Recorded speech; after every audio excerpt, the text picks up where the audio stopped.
안녕하세요. 세연에 빠지다의 DJ 민영입니다. 오늘도 사연 시작하기 전에 구독과 좋아요 버튼 잊지 마시고요. 그럼 오늘의 사연 함께 시작해 볼게요. 안녕하세요. 저는 나이 70 먹은 할머니입니다. 평소 보던 사연 채널에 글이란 걸 적게 되기까지는 많은 시간이 필요했는데요. 그럼에도 딸의 도움을 받아 한자 한자 적어나가 봅니다. 여러분들의 많은 응원이 필요합니다. 늙은이의 이야기를 끝까지 들어주신다면 정말 감사하겠습니다. 먼저 제가 글을 쓰게 된 건 세상에 있어서는 안 될 짐승 같은 놈을 폭로하기 위해서인데요. 이 짐승들은 다름 아닌 저희 딸을 해코지한 산돈댁입니다. 믿기지 않으시겠지만 그런 일이 있었고 저는 이를 너무 늦게 알아채 버렸네요. 제 딸이 사돈에게 당한 일을 이제부터 낱낱이 폭로할 테니 끝까지 들어주세요. 먼저 소중한 제 딸에 대한 이야기를 하자면 우리 둘째 미자는 제가 22살 시어머니에게 심한 시집살이를 당하고 있던 와중 태어난 아이였습니다. 미자는 태어날 때부터 몸이 잘 아픈 아이였는데요. 그래서 그런지 찡얼대기도 하고 우는 것도 잘하는 아이였습니다. 그 시절 저는 미자를 품에 안고 시어머니에게 혼나지 않으려고 애써 계속 달래줘야만 했죠. 제발 울지 마라, 울지 마라 하면서요. 저희 시어머니는 저란 존재도 제 배에서 태어난 미자도 굉장히 마뜩찮게 생각하셨습니다. 그래서 조금만 잘못해도 호랑이 같은 언성을 내곤 했습니다. 그 이유는 오롯이 저에게 있었죠. 제가 첫째를 딸, 둘째도 미자, 딸을 낳았기 때문이었습니다. 가문을 이어나가야 할 핏줄을 낳아야 하는데 쓸데없는 기집애만 낳는다고 구박하곤 했습니다. 게다가 시어머니는 양장정을 하셨는데 시아버지가 술을 워낙에 좋아하시는 바람에 홀로 일하는 날이 많았고 가족의 생계를 꾸려나가시는 분이었습니다. 스트레스가 많으셨던 거죠. 그러니 집에 들어와 조금만 살림살이가 흐트러지거나 미자 울음소리가 들려도 버럭 소리를 지르셨어요. 저와 결혼했던 남편이란 사람은 시어머니를 막아줬어야 했음에도 불구하고 시아버지의 기운을 고스란히 물려받아 이런 집안일엔 관여하고 싶지 않다고 했고요. 저는 정말 그런 남편이 많이 미웠습니다. 이혼을 생각하고 싶었지만 이혼이라는 건 그 시대에 있을 수 없는 일이었고 전 그럴 수 없는 막막한 현실이 서글프기만 했어요. 그러던 어느 날엔 시어머니가 집에 돌아와 버럭 성을 내는데 시아버지와 남편은 허허실실 웃으며 술이나 주고받고 있고 문득 제 처지가 너무 초라하게 느껴졌습니다. 그런데 그때 우리 미자가 너무나 대쪽 같은 태도로 자기 할머니 앞에 나서는 겁니다. 그때 미자 나이가 6살밖에 되지 않았는데 어린아이라고 믿어지지 않을 만큼 목소리가 또랑또랑했습니다. 너는 내가 없을 때 집안 살림 똑바로 하라니까. 그것도 여태 안 하고 뭐 했던 거야? 그리고 미자 저 계집애는 왜 이렇게 철고 난리야? 할머니, 우리 엄마 그만 괴롭혀요. 뭐라고? 내가 언제 네 엄마 괴롭혔다고? 매일 엄마 괴롭히고 힘들게 하잖아요. 엄마도 우리 돌보느라 힘들어요. 그러니까 그만해요. 나 엄마 우는 거 싫다고요. 이놈의 기집애가 못하는 말이 없네? 기가 차서. 그간 지금까지 자기 하고 싶은 말이라면 다 했던 시어머니는 미자를 보더니 기가 찬지 실소를 터뜨리곤 아무 말도 못하셨어요. 옆에 있던 남편이나 시아버지 역시 마찬가지로 벙쪄서는 미자를 바라보았습니다. 미자는 그렇게 제 인생의 봄날을 열어준 아이였습니다. 부모에게는 자식이어도 의지하고 싶고 의지가 되는 그런 자식이 있다고 하잖아요. 미자가 딱 그런 애였습니다. 그 후로 시아버지가 중풍을 맞아 쓰러지시고 제가 변을 치우는 굳은 일을 해야 했을 때도 미자는 제 옆에서 힘이 되어주었습니다. 제 언니인 첫째와는 다르게 야무지고 똘똘하게 손을 눌려 대신 변도 받아주고 청소도 도와주곤 했어요. 사실 우리 첫째 딸아이 역시 저의 아픈 손가락이긴 한데요. 첫째 미영이는 어렸을 적 시어머니에게 너무 많은 구박을 받아서인지 언젠가부터 이 집이 싫다며 자기는 나가서 좋은 남자를 만나 시집을 가겠다고 하더라고요. 엄마, 말리지 마. 나는 이 집이 싫고 무조건 부잣집 남자 만나 나갈 거야. 나는 계집애라고 맨날 구박받는 것도 지겹고 얼른 탈출하고 싶어. 틈만 나면 제게 이런 말을 하곤 했던 아이였어요. 그러던 이 아이가 정말 20살이 되자마자 동네 떡집 아들과 눈이 맞아 갑자기 제 곁을 떠나겠다고 하더군요. 딸애가 바라는 것만큼의 부자 아들은 아니었지만 동네 떡집 아들 정도면 집에 재산도 좀 있겠다. 저는 허락을 해주었어요. 첫 아이라 시집 보내는 기분이 남다르긴 했지만 마음속으론 저 아이가 저렇게라도 이 집을 탈출해 나가는 것이 좋긴 했습니다. 그때까지도 저는 시댁살이를 하고 있었어요. 시아버지가 돌아가시고 혼자 되신 시어머니를 남편이 굳이 꼭 우리가 모셔야 한다고 주장했기 때문입니다. 이때 저는 처음으로 목소리를 내어 왜 꼭 우리가 그래야 하냐고 차남도 있고 다른 자식들도 있는데 말했지만 남편은 단칼에 잘라버렸습니다. 그러면서 저를 야박한 사람으로 몰아가더군요. 제가 당했던 시집살이의 서름이나 고단했던 점들은 죄다 깔아뭉개면서요. 참 서러웠습니다. 누구에게라도 하소연하고 싶었지만 첫째는 이미 시집가 잘 살고 있고 셋째 아들은 학교 졸업 후 동네 양아치 같은 놈들이랑 어슬렁거리며 사고치고 다니느라 집에 들어오고 있지 않았습니다. 연락을 해도 닿을 길이 없었고요.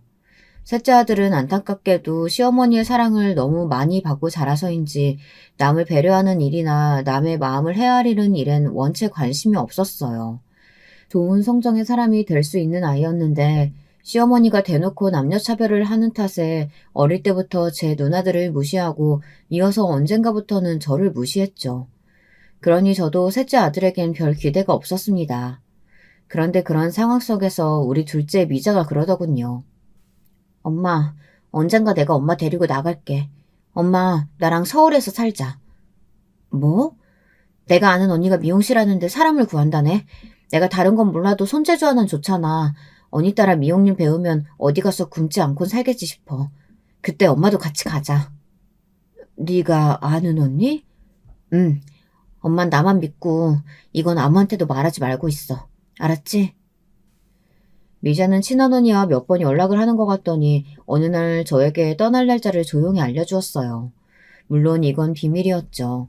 집안에 아무도 모르는 비밀이요. 다만 엄마로서 조금 셋째 녀석이 마음에 걸리긴 해서 엄마와 누나가 떠날 거라는 사실을 조용히 일러주었습니다. 사는 게 힘들 땐 찾아오라는 말도 했고요. 하지만 그러던 어느 날 청천벽력 같은 사건이 생기고 말았습니다.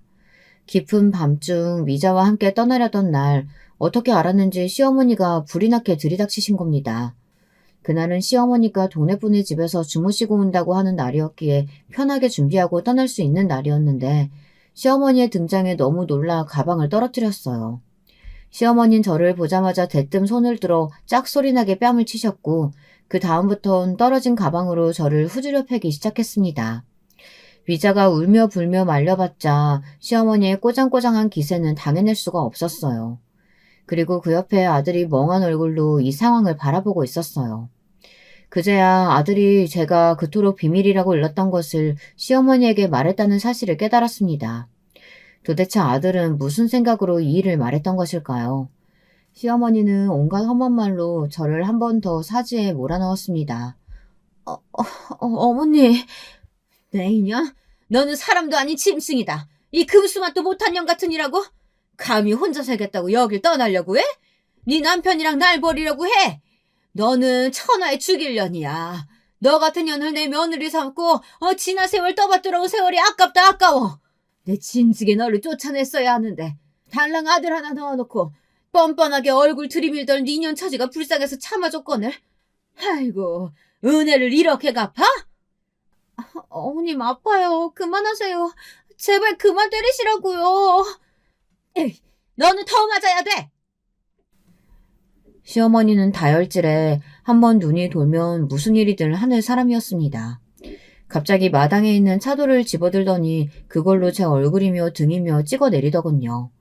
너무 아파 비명을 지를 새도 없이 쓰러졌는데 피가 쏟아지는 와중에도 시어머니는 멈추지 않았습니다. 그런데 그 순간 우리 둘째 미자가 벌떡 일어나 시어머니를 거칠게 밀어내곤 말하더라고요. 미자 역시 차돌에 맞아 몰골이 엉망이었지만 미자의 목소리만큼은 또렷했습니다. 엄마가 뭘 그렇게 잘못했다고요.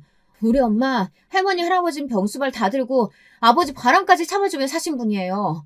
엄마 같은 분이 어디 있어요? 나는 이제 할머니도 징그러워요. 사람같이 느껴지지 않는다고요. 그만 엄마랑 저 보내주세요. 그리고 다신 연락하지 마세요. 오늘부터 할머니는 저랑 엄마랑 인연 끊고 사는 거예요. 미자는 무서워 몸을 떨면서도 자기 할 말을 다 하더니 끝끝내 제 손을 잡고 달리기 시작했습니다. 시골 마을이었기에 달려도 캄캄한 밤과 논두렁이 전부였지만 저와 미자는 숨도 제대로 쉬지 않고 달리었던 것 같습니다. 저나 미자 둘 다 아마 여기서 지금 나가지 못하면 영영 못 나갈 거라는 어떤 두려움이 있었던 것 같습니다. 그랬기에 1시간 동안 달리고 또 달리며 마을을 완전히 벗어났죠. 그렇게 미자와 저는 험난한 고생을 겪으며 서울로 올라왔습니다. 미자와 처음 서울에 도착해 미자가 구한 방이라는 곳에 도착했을 땐 둘이 누가 먼저랄 것도 없이 서로를 껴안고 엉엉 울었어요. 우리 모녀에게 있어선 지옥에서의 해방이었지만 그 해방에 이르는 과정이 너무나 험난하고 힘들었기에 눈물부터 난 것 같습니다. 아무쪼록 미자와 시작한 서울살이는 힘들었지만 나름 행복했어요. 처음으로 남편도 시어머니도 없는 생활이었지만 나이 40 넘어 이제야 자유를 찾은 기분이었달까요. 미자는 제게 말했듯 아는 언니의 미용실에서 일을 시작했고 저는 동네 식당의 주방 일을 시작했습니다. 하루 종일 서서 사모님 눈치를 보며 설거지하는 일은 힘들긴 했지만 그래도 그곳 서울은 미자에게나 저에게나 세상 어느 곳보다 아늑한 공간이었습니다. 또 미자와 제가 돈을 아껴 살았기 때문에 우리는 금방 돈을 모을 수 있었어요. 예전에 남편 밑에서 살았을 땐 그저 남편이 갖다 주는 돈으로만 생활하느라 제 돈이랄 게 전혀 없었는데 처음으로 제 돈이라는 게 생기고 그것을 실제로 만져보는 일은 정말 설레고 힘이 나는 일이었습니다. 쌓여가는 통장 잔고를 보는 일은 제게 있어 그 무엇보다 값진 보상이었죠. 이걸로 우리 미자 결혼할 때 몇 푼이라도 보태줘야겠다 싶은 마음으로 저는 한 푼이라도 모으고자 덜 입고 덜 쓰며 악착같이 일하고 모았습니다. 그걸 지켜보던 옆집 아줌마는 혀를 찰 정도였죠. 아이고, 딸내미 시집갈 때 뭐 얼마나 해주려고 그렇게 악착같이 살아. 옷도 사 입고 새 물건도 사 쓰고 그러지. 저번에 보니까 의류 수거하면서 옷 가져가던데 자꾸 헌옷만 입는 게 안타까워서 그래. 나이가 아주 많은 것도 아닌데. 아니에요. 저야 이미 좋은 시절 다 간 사람인데요, 뭐. 전 우리 미자만 행복하면 돼요. 그나저나 미자가 좋은 사람 만났으면 좋겠는데. 아주머니 혹시 주변에 괜찮은 청년 없어요? 청년? 글쎄, 있으면 소개시켜줄게. 근데 지금은 생각나는 사람이 없네. 저는 그 무엇보다 미자가 제 언니처럼 돈 많은 남자를 만나 하루라도 빨리 편안하게 살았으면 싶었습니다. 처음엔 첫째 미영이가 그냥 그런저런 집안에 시집갔으니 적당하게만 살았으면 좋겠다 싶었는데 사위인 떡집 아들내미가 가업을 이어가다 사업을 시작했는데 그게 잘 되면서 둘이 재산도 늘려가고 좋은 차도 끌고 다니기 시작하더군요. 그렇게 미영이가 의외로 자기 팔자를 피는 걸 보니 우리 둘째도 그런 남자 만나면 소원이 없을 것 같았습니다. 그런데 제 기도를 하늘이 들어주신 걸까요? 그러다 어느 날 옆집 아주머니가 호들갑을 떨며 차 한 잔을 하자고 하더니 둘째에게 너무 좋은 혼처가 나타났다고 하는 겁니다. 어딘데요? 뭐 하는 집안이래요? 글쎄, 내가 저번에 미자 엄마 말 듣고 교회 나가서 여기저기 잠깐 못 간 사람들 좀 알아보고 다녔는데 딱 한 명이 아직 안 가고 있더라고. 그 시장통에 국밥집 하는 아줌마가 하나 있는데 그 아줌마 첫째 아들인가 봐. 근데 국밥집은 워낙 오래전부터 해오고 장사도 잘 돼서 그냥 직원 두고 대충 왔다 갔다 하는 정도고 사실 여기 집안에 땅이며 돈이며 아주 기가 막히게 많다네. 아니, 그렇게 돈이 많은 집안이라고요? 근데 거기서도 며느리감을 찾는다나 봐. 첫째 아들이 자긴 결혼 안 하겠다고 어쩐다 자꾸 속썩인다네. 뭐 어디 하자 있는 건 아닌 것 같고 그냥 여자 보는 눈이 높은가 봐. 그래도 아줌마 딸내미 정도면 마음에 들어하지 않을까? 예쁘게 생겼잖아. 키도 늘씬하고. 돈이 많은 집안이라는 말이 제 귀에 가장 꽂혔던 말인 것 같습니다. 저는 이것을 둘째에게 전달했고 미자는 조심스레 생각해보겠다고 하더니 며칠 뒤 한번 만나보겠다는 말을 전해왔습니다. 지금 생각하면 저는 이 순간을 가장 후회합니다. 제가 제 손으로 딸을 지옥으로 보낸 것 같아서 말입니다. 미자는 처음 그 남자를 만나보곤 그냥 그저 그렇다 정도만 말을 흐리더니 만나면서 점점 얼굴에 꽃을 피워나갔습니다. 다른 사람은 몰라도 저는 알 수 있었죠. 우리 미자가 사랑에 빠졌다는 것을요. 미자는 그 남자가 준 꽃이며 편지 같은 것들을 집안에 들고 와 정성스레 장식해놓고는 했습니다. 그러면서 제게 조심스레 이 남자가 이런 말을 했다 저런 말을 했다 발그레한 보를 하며 소녀처럼 떠들기도 했어요. 미자, 너 그 남자가 그리 좋으면 결혼하지 그러니? 엄마한테도 한번 보여주고 엄마도 궁금해 네가 좋다는 남자가 어떤 남잔지. 그리고 저는 여기에 안달이 나서 둘의 결혼을 추진하려고 했습니다. 서로 마음에 들겠다, 조건도 좋겠다, 번개불에 콩복들 보내는 감이 있긴 했지만 언제 이런 조건의 남자가 또 나타날까 조바심이 든 거죠. 거기다 늘 일만 끝나면 파김치가 되던 내 딸이 난생 처음 이리 행복해하는 모습을 보니 결혼을 시켜야겠다는 생각이 굳혀졌습니다. 알겠어, 엄마. 내가 일단 그 사람이랑 얘기 나눠볼게. 그런데 이때 미자의 얼굴이 약간 어두웠습니다. 결혼을 원하지 않는데 나의 재촉이 압박으로 여겨지는 것인가 해서 네가 원치 않으면 조금 더 생각해봐도 괜찮다고 했지만 미자는 고개를 저었습니다. 아니야, 나도 이제 결혼해야지. 내가 결혼 안 하고 집에만 붙어있으면 엄마한테도 짐이 될 텐데. 미제는 알겠다며 자기도 남자와 이야기를 해보겠다고 했고 곧이어 며칠 뒤 예비사위가 저희 집에 밥을 먹으러 오게 되었습니다. 처음 만난 예비사위는 아주 싹싹하고 성격도 좋아 보였어요. 어른을 대하는 예의도 있어 보였고 또 자기 가정 하나는 건실하게 꾸려나갈 사람처럼 보였습니다. 저는 그 점이 가장 마음에 들었어요. 거기다 예비사위가 집안의 장남이었는데 형제들도 모두 의사, 검사 등 전문직이더라고요. 예비사돈땡 역시 소문대로 큰 사업을 하시는 분들이었고요. 하지만 그 말을 듣고 보니 조금 걱정스러웠던 점은 있었죠. 혹여라도 우리 둘째 아이를 막듯찮게 여길까 봐요. 거기다 당시 저는 남편과 이혼했고 남편은 처음부터 미자 결혼식엔 참석도 안 하겠다 못을 박았습니다. 자기 어머니한테 그러고 나간 게 괘씸하다면서요. 어이없었지만 수긍할 수밖에 없었죠. 싫다는 사람을 식당에 앉혀놓을 수도 없고 말입니다. 아무튼 홀 어머니란 조건까지 붙었으니 제 눈에야 세상에서 가장 자랑스러운 딸이지만 그쪽 집안의 기준에서 어떻게 비춰질지 모르는 일 아니겠어요. 그래서 저는 상견례 날이 다가올수록 긴장이 되었습니다. 엄마, 너무 걱정하지 마. 시부모님 다 좋은 분들이셔. 그건 아는데 그래도 엄마는 걱정되지. 엄마도 시집살이를 겪어봤으니까. 엄마, 오늘 옷 괜찮니? 촌스럽진 않지? 엄마, 오늘 세상에서 제일 예뻐. 대망의 상견례 날, 미자가 옆에서 저를 달래는 말을 해도 마음이 가라앉지 않았어요. 그리고 드디어 사돈 내외를 보게 되었죠. 저는 이날 정말 충격적인 경험을 했습니다. 우선 사돈분들이 어떤 분들인지 무척 궁금했는데 제가 상상한 그 이상이었습니다. 입은 옷이나 말씨들 모두 고풍스럽고 우아함이 넘치는 분들이었어요. 그러다 혼수 이야기가 나왔는데 이때 안사돈의 말이 굉장히 마음에 걸렸습니다. 마치 저희의 처지를 비우는 말이었거든요. 근데 저희 집에서 집을 해갈 테니 혼수는 여자 쪽에서 준비하는 게 맞을 듯 싶은데 어떻게 생각하세요? 네, 괜찮습니다. 정말 괜찮으세요? 혹시나 여력 안 되시면 말씀하셔도 됩니다. 저희도 사는 수준 다 아는데 부담드리고 싶지 않아서요. 사는 수준이요? 그게 무슨 말인지.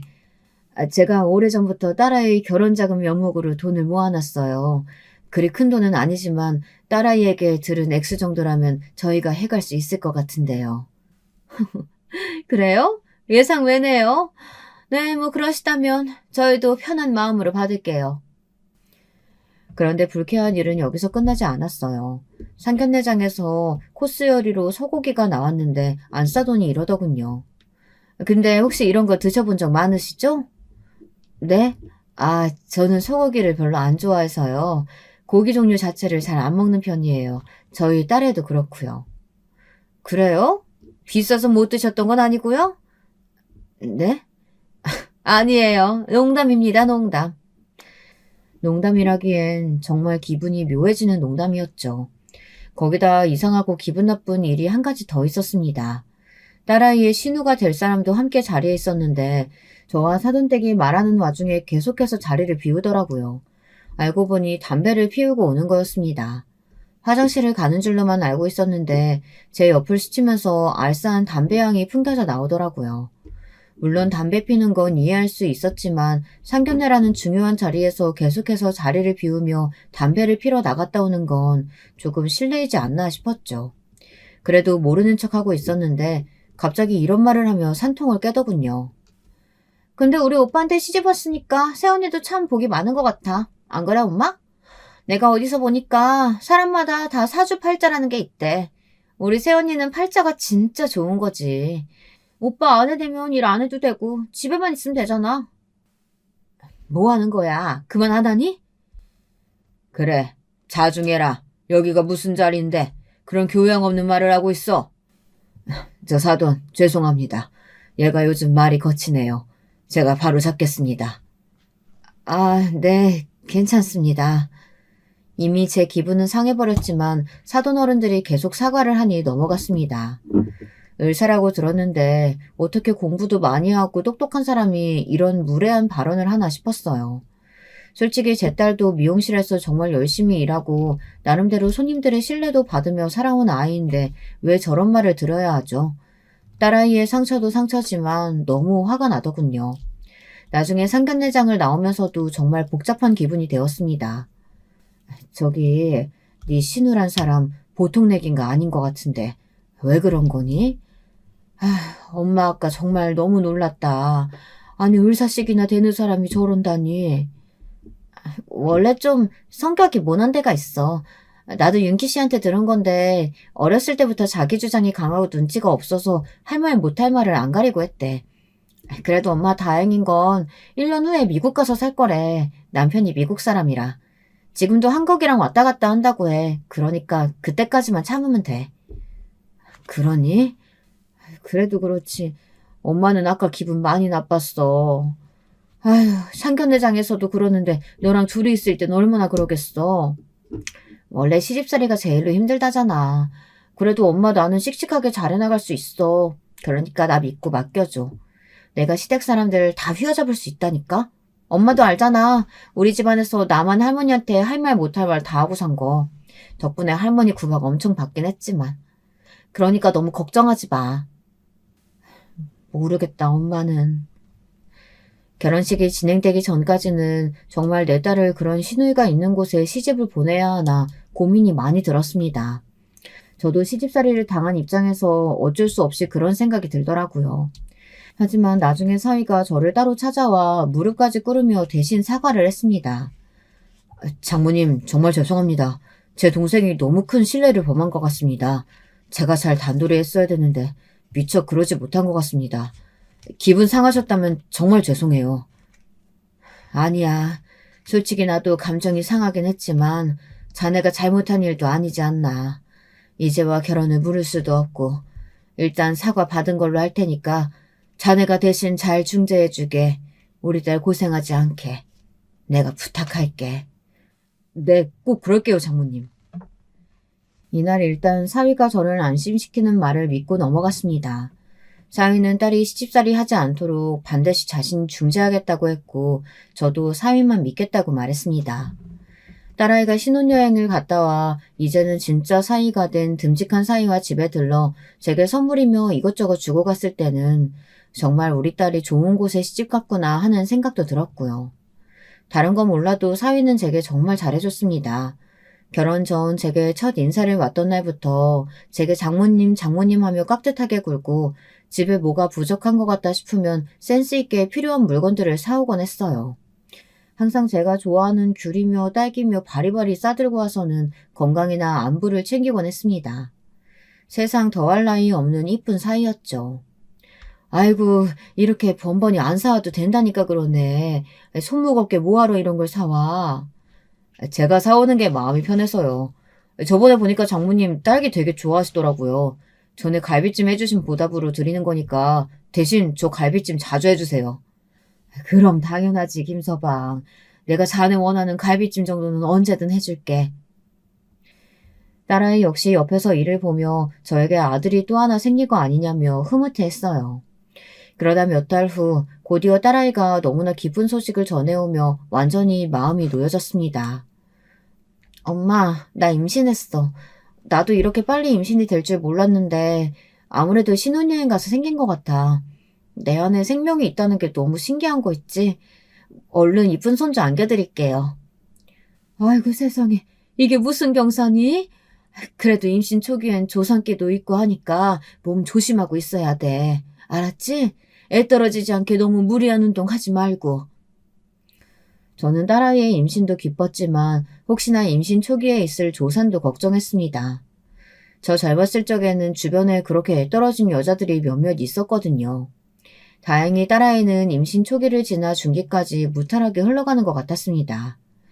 그제야 저도 마음을 완전히 놓았고요. 딸아이가 입덧이 별로 없어 다행히 먹고 싶은 음식들을 마음껏 해 신혼집으로 나르는 게 제 삶의 낙이었습니다. 딸아이는 임신한 동안 저와 비슷하게 고기를 좋아했는데요. 그래서 저는 일을 끝내고 돌아오면 꼭 정육점에 들러 딸아이가 좋아하는 제육볶음이나 삼계탕, 갈비찜 하는 것들을 뚝딱뚝딱 만들어내곤 했죠. 엄마, 나 엄마가 해주는 음식들 먹으니까 너무 살 것 같아.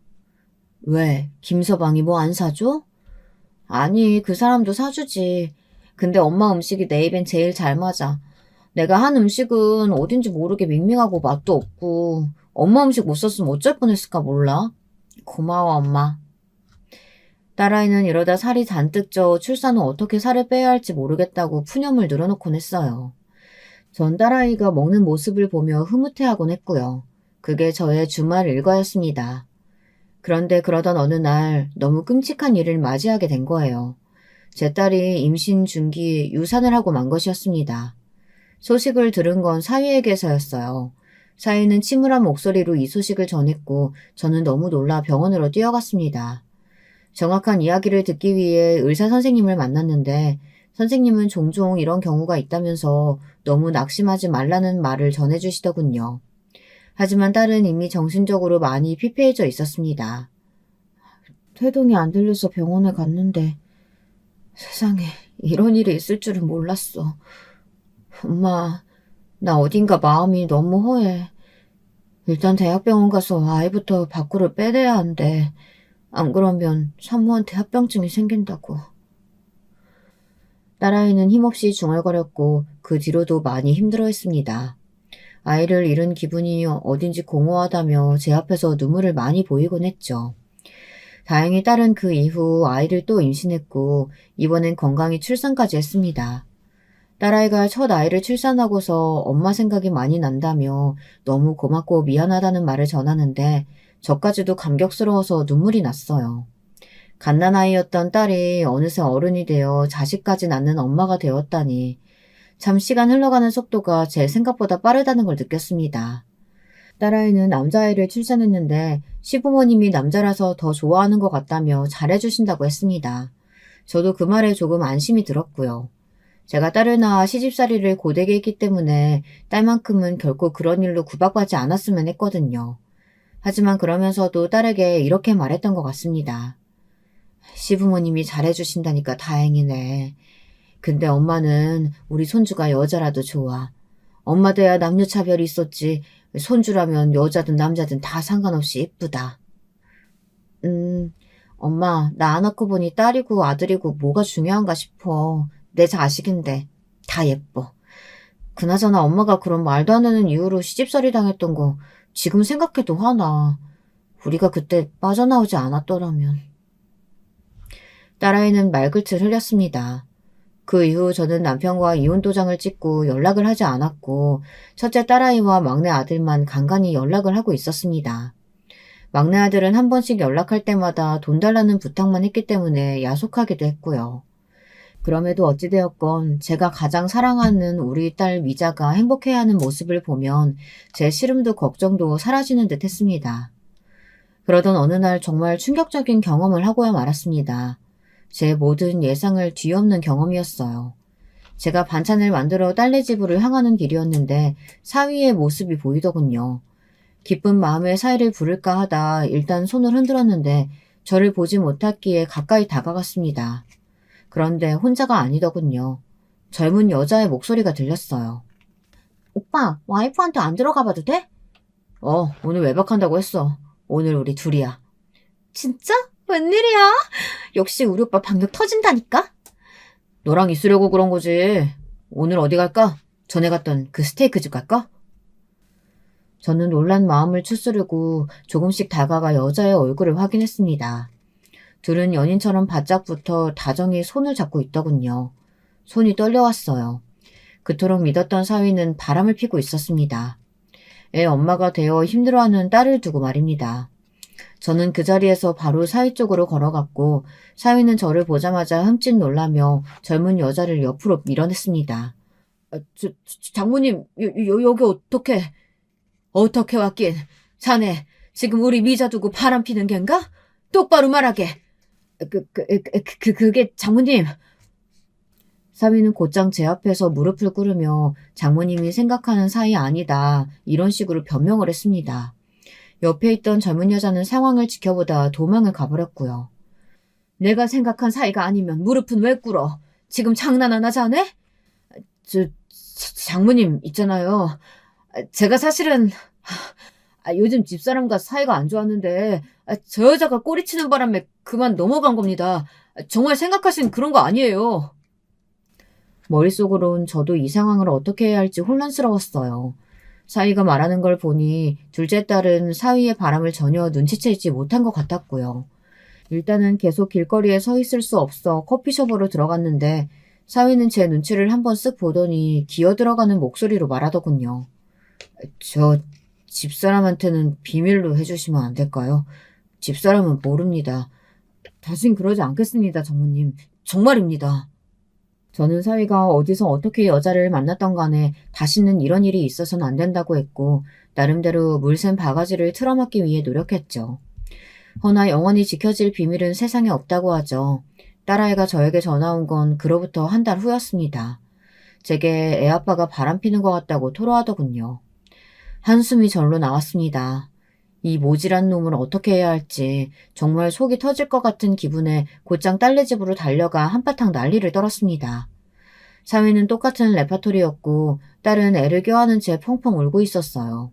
사위의 상간녀는 사위네 회사의 격리였는데 심지어 딸네 집에 인사를 한번 오고 난 후 딸과 친구처럼 지내는 사이였다고 했습니다. 그러니 배신감도 상당했던 거죠. 딸은 사위를 더 이상 믿지 못하겠다며 이혼을 결혼했습니다. 엄마, 나 저 사람이랑 못 살겠어. 한번 바람핀 놈을 어떻게 믿고 살아. 우리 애 생각해서라도 참아보려고 했는데 아니야. 우리 애한테 저런 아빠 만들어주고 싶지 않아. 그런데 참 우스운 것이요. 제가 이날 무조건 딸의 이혼을 지지하고 찬성한 것이 아닌 애매한 태도를 취한 것이었어요. 저도 사위가 개차반이고 딸이 불행할 거란 사실도 알고 있었지만 그 순간 바닥을 기며 앵앵대는 손주가 너무 불쌍한 겁니다. 아빠 없이 자랄 손주가요. 그러니 원하는 대로 해라 라고만 말하고 딸네 집에 나와버렸어요. 딸은 그 이후 이혼을 선택할 것 같았지만 막상 그러지 않았습니다. 슬프게도 저와 같은 이유였습니다. 엄마, 한 번만 봐주기로 했어. 딱 한 번만. 결의가 느껴지는 딸의 말이 얼마나 속상했는지 모릅니다. 둘이 다시 그대로 산다는 소식을 듣고선 얼마나 사위를 야단치고 어르고 달래고 온갖 짓거리를 했는지 모릅니다. 제발 마음 잡고 살아달라고 눈물로 빌기도 했어요. 특히 바깥사돈이 상견례장 때는 워낙에 무뚝뚝해서 어떤 분인지 몰랐지만 나중에 사위가 바람을 폈다는 말을 듣고선 아주 호되게 꾸짖으셨다고 하더군요. 한 번만 더 바람을 피우고 싸돌아다니면 호적에서 파버릴 거라는 말씀까지 하셨다고 해요. 그 말에 사위가 제대로 겁을 먹었고요. 바깥사돈은 제게 따로 전화까지 해 폐를 끼쳐 죄송합니다. 자식 교육을 잘못시킨 제 탓입니다. 이런 짧은 말씀을 전하기도 하셨습니다. 안사돈께서는 아무런 연락이 없었지만요. 마치 남자라면 다들 한 번쯤 바람피는 게 당연하다는 식의 꼿꼿한 태도였습니다. 기분 나빴지만 그 집에 경우 있는 양반이 한 사람이라도 있다는 것이 다행이다 싶었어요. 다행히 딸내에서 5년간 안 좋은 소식이 들리지 않았고 둘째 손녀까지 출산하여 그럭저럭 잘 살아가는 것 같았습니다. 저는 당시 막내 아들이 사고를 치는 바람에 그 사고를 뒷수습하고 다니느라 정신이 없어 딸내에는 큰 신경을 써주지 못했고요. 다름 아닌 이 녀석이 어디다 돈을 투자했다 그게 잘못되는 바람에 경찰서를 왔다 갔다 해야 했습니다. 그런데 변호사를 선임하는 과정에서 돈이 나가야 했거든요. 아들은 당연히 그 돈을 충당할 여력이 없으니 제가 해주어야 했죠. 노후 자금으로 모으고 있던 돈은 그렇게 자식에게 다 가버리고 말았답니다. 엄마, 미안해. 내가 언젠가 반드시 꼭 성공해서 갚을게. 고마워. 그리고 작은 누나한테도 미안하다고 전해줘. 내가 작은 누나한테 돈 여러 번 빌렸거든. 그리고 이날 저는 몰랐던 사실을 알게 되었습니다. 바로 막내놈이 우리 둘째 미자에게 돈을 여러 번 빌렸다는 사실을요. 그 순간 이놈이 어찌나 얄밉고 밉상스럽던지 가뜩이나 힘들게 살고 있는 딸에게 저 몰래 돈을 빌렸다고 하니 한 대 패주고 싶은 심정이었습니다. 또 미자가 저에게 한 번도 그 부분을 말하지 않았다는 것이 엄마 입장에서는 안쓰럽고 그렇더군요. 나중에 미자에게 말하니 미자는 웃으며 말했습니다. 아이, 엄마, 별거 아닌데 뭐. 큰 돈도 아니었어. 동생이 빌려달라는데 그럼 어떻게 외면해. 너무 그러지 마. 내가 빌려주고 싶어서 그런 거니까. 그래도 혹시나 사돈 떼기 하시면. 아니야. 어머님은 아셔도 아무 말 안 하셔. 좋은 분이야. 우리 착한 미자는 그런 식으로 또 무마하더군요. 그런데 그러던 어느 날 충격적인 사건이 일어났습니다. 운명처럼 딸아이 신우란 사람과 안싸돈이 나눈 뒷이야기를 듣게 된 겁니다. 사실 그렇게 만나게 된 것도 어찌 보면 기막힌 우연이라 할 수 있는데요. 그날은 제가 백화점에서 청소하는 일을 구해 일을 하게 된 첫날이었어요. 딸 시집 보내는데 모아두었던 돈을 많이 쓴 터라 저도 노후를 위해 청소하는 일을 구해야 했죠. 딸아이는 자신이 노후를 책임지겠다며 그러지 말라 했지만 어디 그럴 수 있나요? 자식에게 민폐 끼치는 노인이 되고 싶진 않았습니다. 나이도 있겠다. 지인의 소개로 어렵게 구한 자리라 나름 열심히 해야겠다는 각오까지 가지고 출근을 했는데요. 백화점 화장실 휴지통을 비우기 위해 들어갔다가 사돈어른을 만난 겁니다. 처음엔 사돈인지 모르고 있었는데 먼저 저한테 아는 척을 하더군요. 어머, 여기서다 만나네요? 그나저나 어떻게 이런 우연이 다 있죠? 그러게요. 근데 옷 보니까 청소부로 취직하신 거예요? 아이고, 그 나이에 청소부 일까지 어떻게 하시려고 하세요? 나이 먹고 이런 일 하시면 관절 다 나가요. 네, 그래도 일하는 게 재미있어서 하고 있어요. 집에서 쉬면 오히려 몸만 더 쑤시더라고요. 참, 우리 안싸도는 마음이 이렇게 넓으시다니까. 나중에 저희 집에 가정부 필요할 때 부를게요. 집이 워낙 넓어서 가정부 두고 사는데도 손이 더 필요할 때가 있거든요. 네? 솔직히 청소부로 마주쳤다는 게 조금은 창피했고 저절로 고개가 수그려졌습니다. 누가 봐도 청소부 옷을 입고 있으니 모를 리 없었고요. 그런데 안사돈은 이 틈을 놓치지 않고 저런 말을 하더군요. 아무리 그래도 사돈에게 자기 집 가정부 일을 해달라니 이게 말이 됩니까? 당황했던 나머지 저도 반문을 하고 말았는데요. 그러자 안사돈은 물론 공짜로 해달라는 건 아니고 돈 드릴게요. 라고 말하더라고요. 그러더니 나중에 또 만나자며 제 할 말만 하고 나가버리더군요. 어이가 없어서 몇 분째 벙쪄 서 있었던 것 같습니다. 그러다 다른 청소부와 교대 시간이 되어 옷을 갈아입고 백화점 밖으로 나가려고 했는데요. 잠깐 화장실에 들려 손이라도 씻고 가려고 화장실 안으로 들어갔는데 익숙한 목소리가 들리는 겁니다. 바로 안사돈과 딸아이 신우 목소리였어요. 엄마, 근데 아까 그분 청소부 옷 입고 마주쳤으니까 진짜 쪽팔렸겠다. 그치? 그럼, 아이고, 나도 아는 체 할까 말까 하다 그래도 했다. 청소부 사돈이라니. 왜 하필 그런 사람이 우리 집안하고 엮인 건지. 아휴, 진짜 싫다, 싫어. 오빠가 그런 여자 데려왔으니 어쩔 수 없지 뭐. 솔직히 엄마가 손보러 간 여자들 중에 하나만 골랐어도 집안 넉넉했을 텐데. 그러게 말이다. 누굴 탓하겠니? 아무튼 다신 마주치고 싶지 않더라. 심지어 옷에서 냄새도 나던데. 여기 백화점 청소부들은 옷도 제대로 안 빠나 봐. 내가 민원이라도 넣어야겠어. 직원 관리를 도대체 어떻게 하는 건지. 그러니까 엄마 오늘 내가 가서 백화점 담당자한테 따질게. 저런 사람이 청소부로 일하면 백화점 매상 확 떨어질걸? 걸어다닐 때마다 냄새나서 손님들 불쾌할 거 아니야. 그리고 저기 뭐야 오빠한테 들었는데 새언니 친정에 돈까지 퍼줬다며? 그 집 막내 아들 사고 쳐서? 그래 내가 열받아 혼났다. 진짜 지지리도 없는 집구석이야.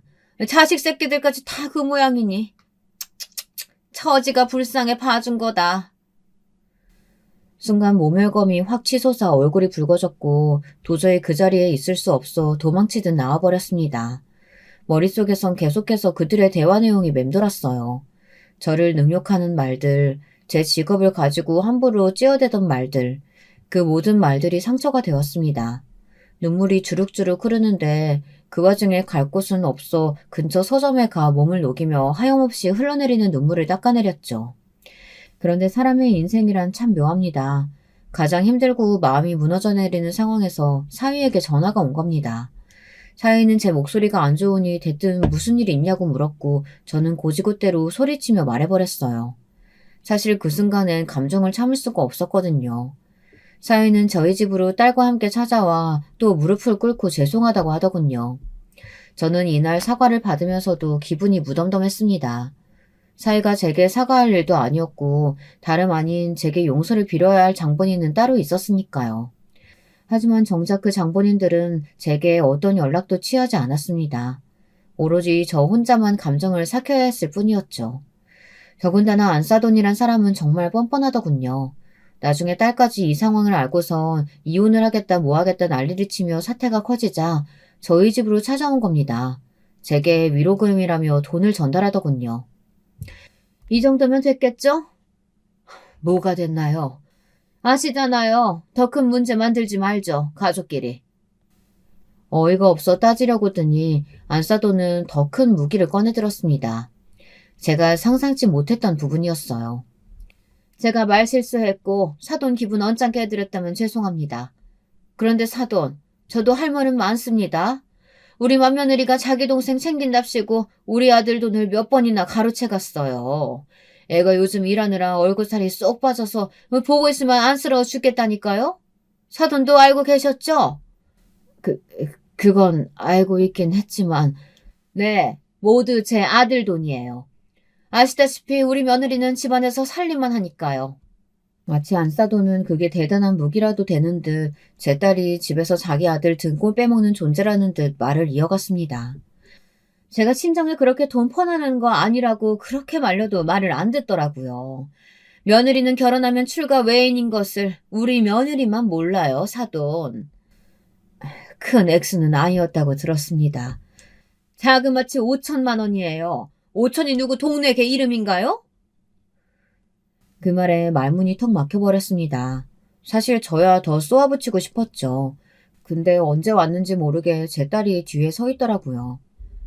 알겠습니다, 사돈. 그 돈 제가 갚아드리죠.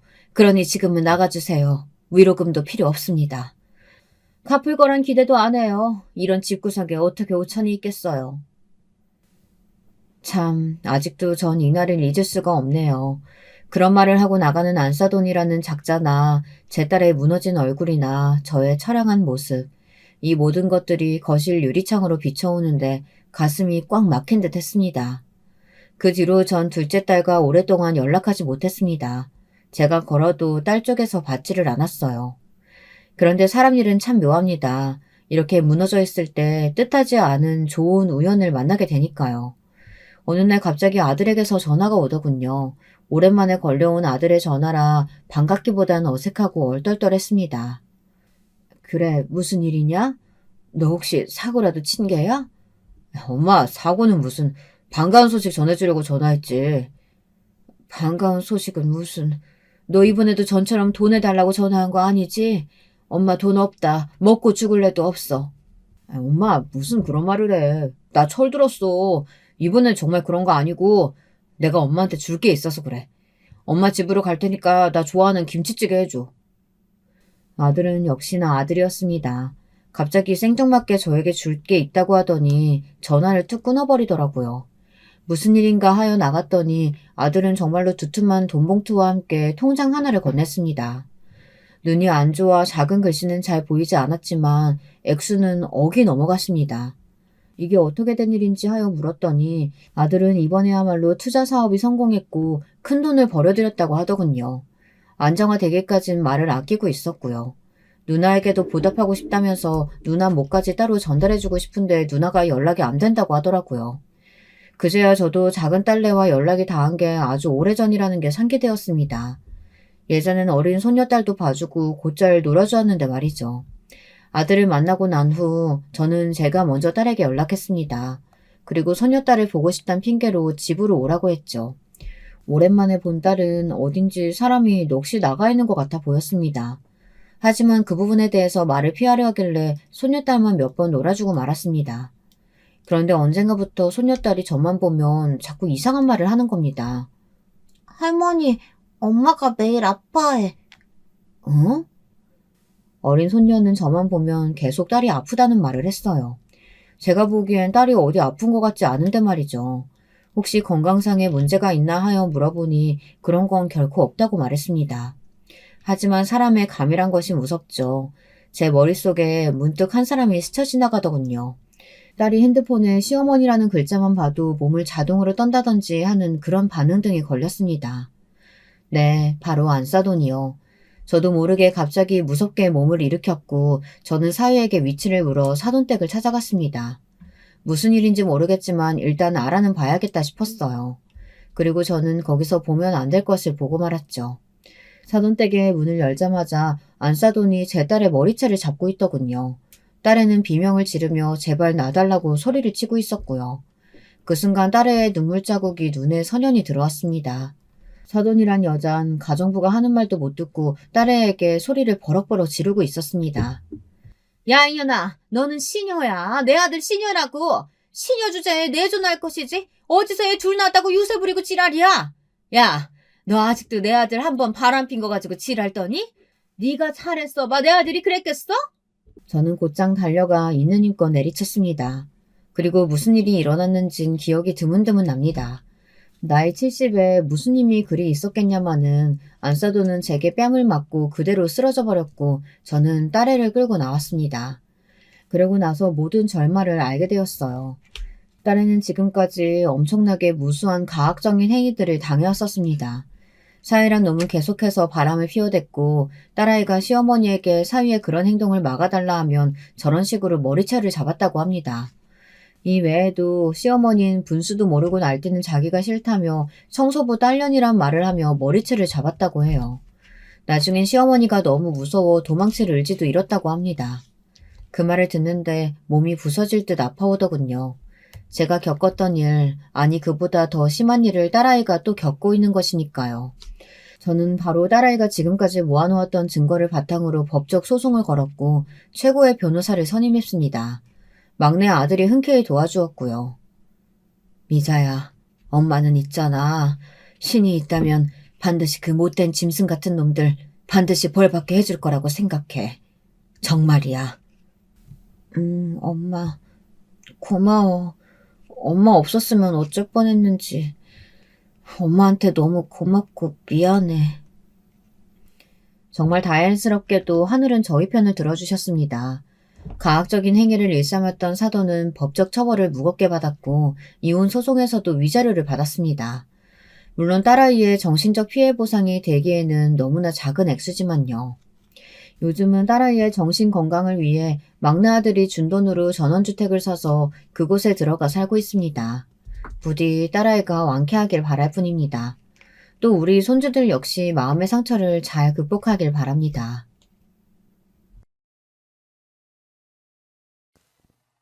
여러분, 두 번째 사연 시작하기 전에 좋아요와 구독 꼭 눌러주실 거죠? 그럼 두 번째 사연 바로 시작합니다. 오늘은 어떤 사연자분께서 저희를 그 사연 속으로 빠져들게 해주실까요? 저와 함께 이 사연을 만나보시는 동안 여러분의 시간이 행복하기를 바랄게요. 그럼 바로 만나보실까요?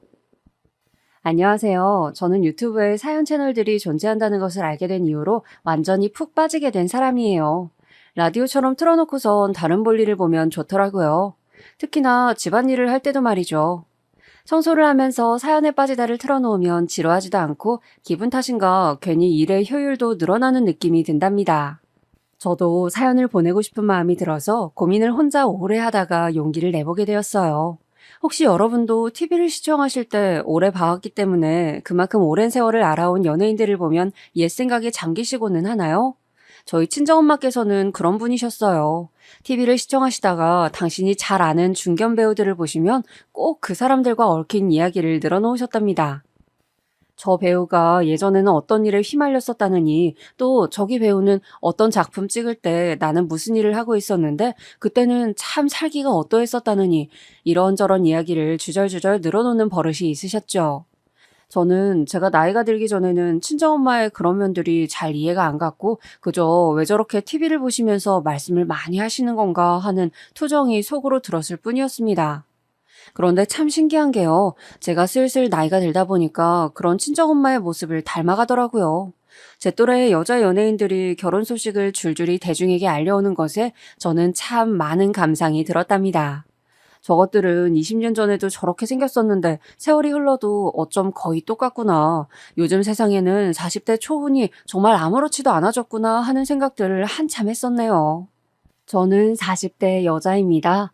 소위 톱스타 반열에 올라 꽤 오래도록 연예계에서 군림해온 그 여자 연예인들이 가장 어리고 예쁠 때 데뷔하여서 연예계 안에서 첫 꽃을 피우던 시절을 그대로 봐왔던 대중이기도 하죠.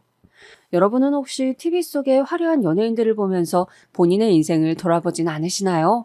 저는 거의 그러는 것 같아요. 이런 점도 참 친정엄마를 닮았네요. 저는 사실 저의 결혼 이야기를 중점적으로 적어보고 싶어서 문을 두드리게 되었어요. 지금까지 살면서 저는 여러 지인들을 곁에 두었지만 진짜 백이 저의 속마음을 털어놓을 수 있는 깊은 관계의 친구들은 만들지 못하였습니다. 또한 저의 못나고 구질구질한 면모를 내보이기 싫었기에 그런 것들을 감추면서 살았던 것도 있네요. 그렇게 저의 이야기를 자세히 아는 사람이란 전무하다고 할 수 있는데 지금 사연에 빠지다를 통해서 꺼내 보이는 거예요. 제가 기억하는 저의 어린 시절 집안은 참 가난하였습니다. 저는 사남매 중에서 둘째로 태어났어요. 집이 가난하다고 해도 그런 와중에 자식이 많다고 해도 서로 아웅다웅하면서 그 안에서 정겹게 살아가는 집들이 분명히 꽤 존재하잖아요. 그래서 부자라도 그런 화목은 돈으로 살 수 없다고들 말을 하는 것이고요. 하지만 안타깝게도 제가 생각하기에 저희 친정집은 부자들이 부럽다고 여길 만한 구석은 단 한 가지도 갖추고 있지 못했습니다. 동정이나 받았으면 또 모를까요? 친정 아버지께서는 제가 기억하는 가장 어린 시절의 기억부터 일을 다니고 계셨던 분입니다. 3교대 근무를 나가셨어요.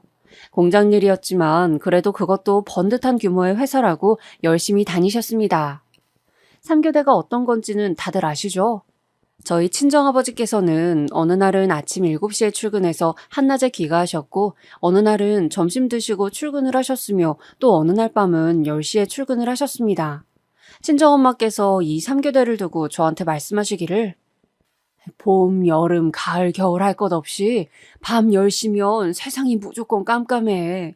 그런 때에 집을 나서서 일을 가야 한다는 게 그게 얼마나 서럽고 눈물 나는 일이었니. 이렇게 표현을 해주셨어요.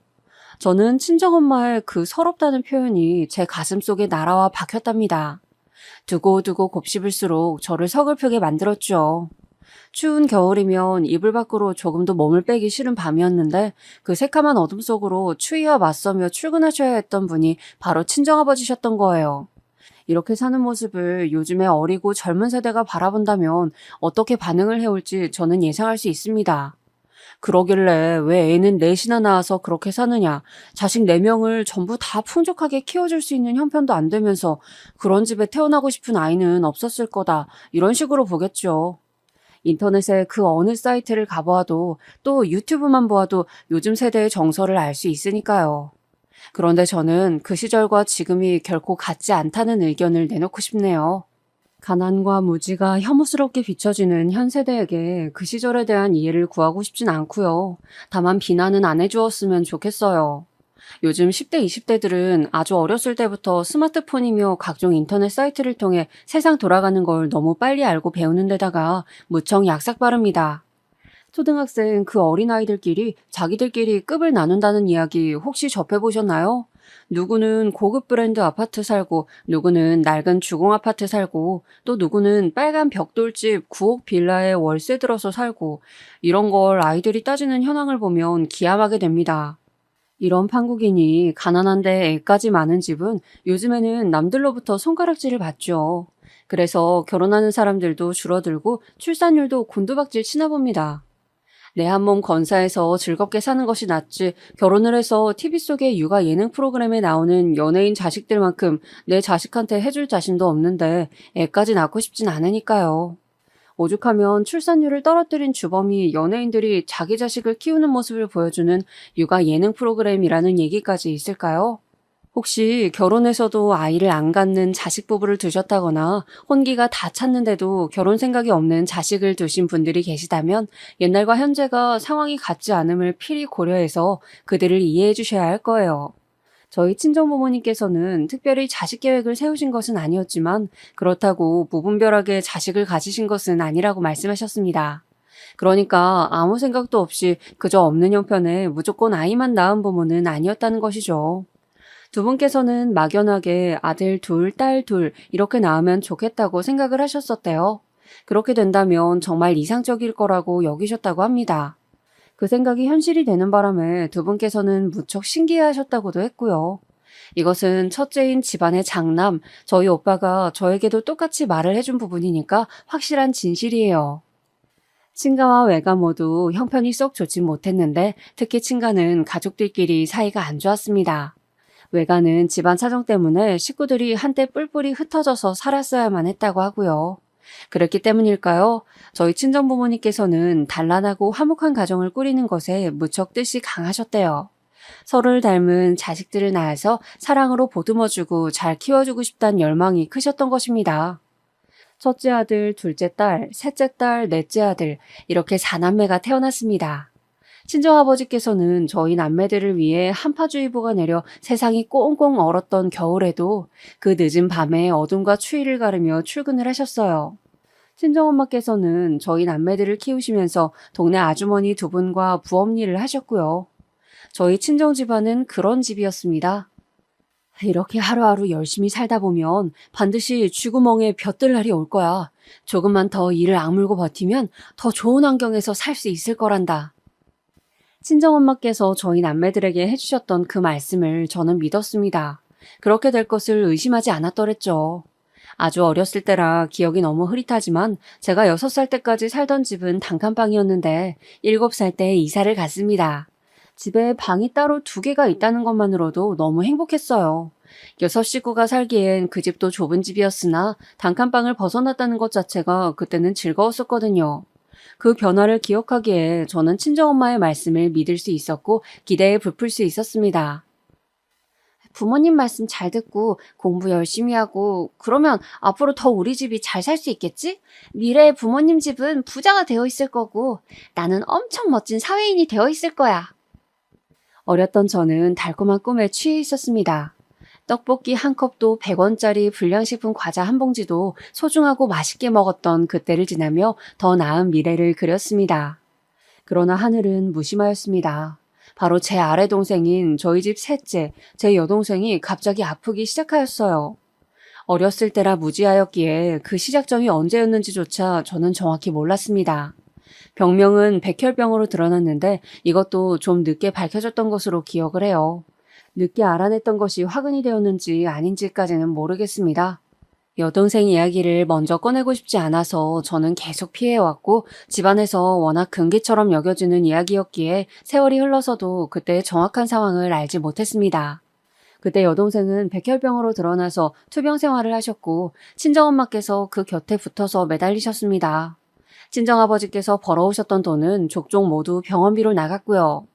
3교대를 하시던 친정아버지의 일정이 너무 헷갈려서 제가 밥을 안 차려도 되는 때에 차리기도 했었고 일을 나가시는 줄도 모르고 아무것도 안 했는데 친정아버지께서 출근 준비를 하시길래 깜짝 놀라서 아연실색을 했던 적도 있었습니다. 지금 돌아보면 우습고도 가슴 아픈 추억이네요. 어린 집안의 막내, 남동생을 오롯이 챙겨야 하는 것도 저의 몫이었죠. 저는 그저 친정엄마께서 여동생의 손을 잡고 집으로 돌아오시기만을 기다리면서 묵묵히 감내했던 것 같습니다.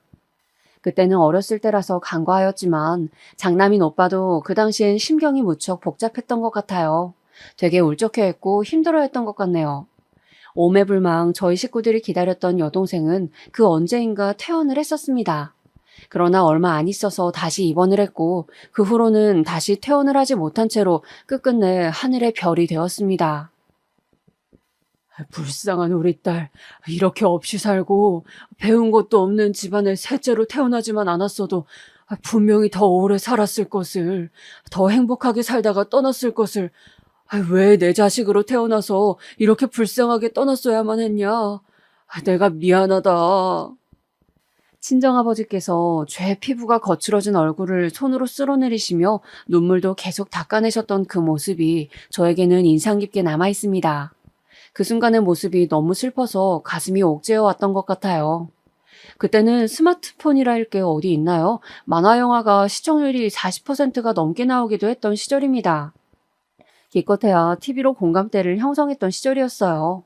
그러니까 저는 저희 집안의 가난이 어느 정도의 수준인지, 남들과 비교했을 때 얼만큼 떨어지는지 이런 것을 아예 몰랐고 관심조차 없었습니다. 가난해서 짜증나고 서럽기는 하지만 남들도 이 정도로 사는 사람들이 많을 거라고 막연하게 생각했었으니까요. 하지만 여동생의 죽음으로 처음 그런 것들을 인지하게 되었어요. 여동생이 떠나고 나서 남겨진 병원비로 지게 된 빚 때문이었죠. 생명 하나를 잃었는데 빚은 남겨졌다? 이 사실이 어렸던 저에게 미칠 듯한 충격으로 다가왔습니다. 갑자기 세상이 다르게 보이기 시작했어요.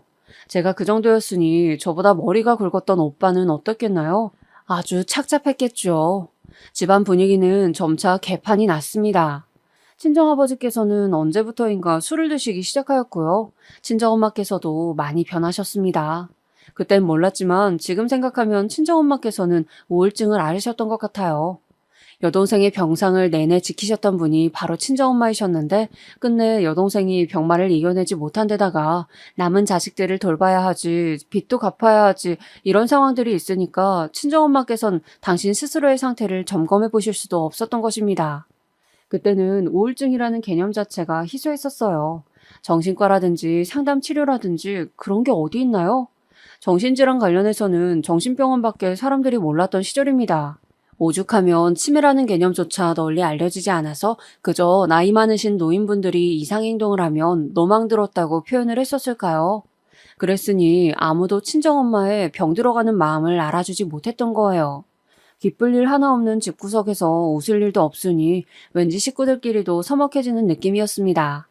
여동생이 떠나고 나서 1년이 지났을 때 저는 그래도 제가 딸이랍시고 친정엄마께 힘이 되어드려야겠다는 결심을 하게 되었어요. 위로를 건네드리고 싶었고 든든한 버팀목이 되어드리고 싶었습니다. 살갑고 화목한 모녀관계를 만들어가고 싶었어요. 그런데 설마하니 이게 제 발목을 잡을 줄은 몰랐습니다. 술을 자주 찾으시며 집 밖으로 걷도셨던 친정아버지, 여동생이 떠난 이후로 말수가 확 줄었고 성격이 까칠해졌던 오빠, 손이 많이 가고 사람 피곤하게 만들었던 남동생, 이런 가운데 친정엄마께서는 당신에게 위로를 건넨 저에게 의지를 하고 싶어 하셨어요. 시간이 갈수록 저는 친정엄마의 온갖 하소연을 들어드려야 하는 상대로 전락하게 되었습니다. 제가 어느 날은 너무 숨이 막혀서 그만 듣고 싶다, 나 피곤하다 이런 식으로 나왔는데 그럴 때면 친정엄마께서는 거의 졸도하시려고 하였습니다. 네가 어떻게 나한테 이러니? 네가 그렇게 나오면 엄마는 너무 서운해. 엄마는 너한테밖에 이런 얘기 할 데가 없는데 네가 내 마음을 못 알아주면 난 어쩌라는 거야? 친정엄마께서 그러실 때마다 저는 아주 지긋지긋해서 미쳐버릴 것만 같았어요.